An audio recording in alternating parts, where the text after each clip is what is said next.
Guys, good afternoon ulit sa inyo. Andito na naman po ako guys. For today's video guys, andito po ako sa tabi ng Tadico Road. Ayan, kung saan po guys, dito po yung daanan papuntang Santo Tomas or Panabo City. So ito yung mga lugar guys dito. Ayan. So mga kalsada namin dito guys, mga lubak-lubak na eh. Kagandahan dito guys, so papunta doon. Ayan guys, ito lubak-lubak na po ito guys, oh. Ayan oh. Hindi na nagagawa yan. Ayan guys, hindi na nagagawa. Ayun pa guys, so yung mga kalsada. So, kawawa naman guys ang Pilipinas. Ang mga senado at kongresista, panay hearing sila. Naka-aircon pa.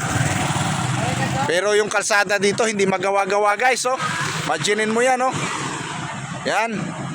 Puro na lang sila pagbubulyaw sa kung sana sino mga tao. Ayan guys.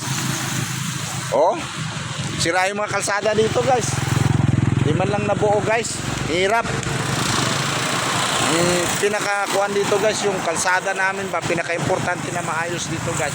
Tapos guys, so yung bumibili ng tinapay guys. Ayan siya oh. Sa Little Big Shop. Dito yun sa may Tadico Road guys. Yan. Oh. Mahirap guys yung lugar namin dito. Kalsada, hindi maganda.